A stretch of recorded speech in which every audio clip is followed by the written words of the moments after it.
राधे राधे दोस्तों। एक छोटे से कस्बे में रामू मोची रहता था। वह पूरे शहर में अपने ईमानदार स्वभाव और बेहतरीन काम के लिए जाना जाता था। लेकिन अब उसकी उम्र ढल चुकी थी, हाथ कांपने लगे थे और आंखें भी कमजोर हो गई थी। रामू की एक ही इच्छा थी, अपनी बेटी गुड़िया की शादी अच्छे घर में कर दे, लेकिन उसके पास पैसे बहुत कम थे। एक दिन उसने तय किया कि वह अपने जीवन का सबसे अच्छा जूता बनाएगा और उसे बेचकर कुछ पैसे कमाएगा। उसने कई दिनों तक मेहनत की, चमड़ा चुना, सिलाई की और ऐसा सुंदर जूता बनाया कि देखने वाले बस देखते रह जाए।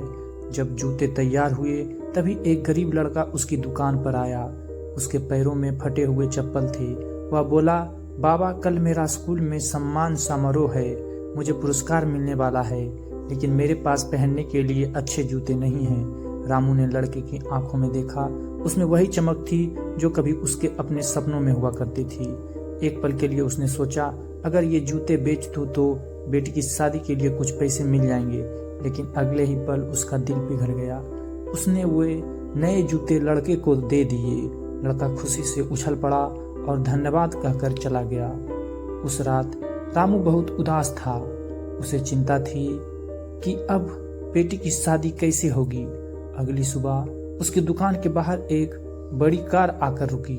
कार से एक अमीर व्यक्ति उतरा। वह वही लड़के का पिता था।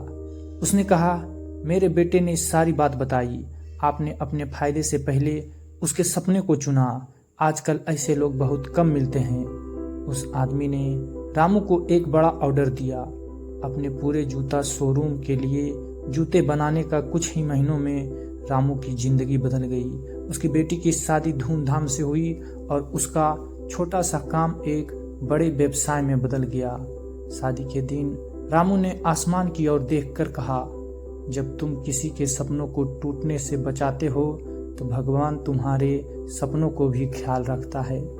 कहानी की सीख, कभी कभी एक छोटी सी अच्छाई हमारी सोच से कहीं बड़ा फल देती है।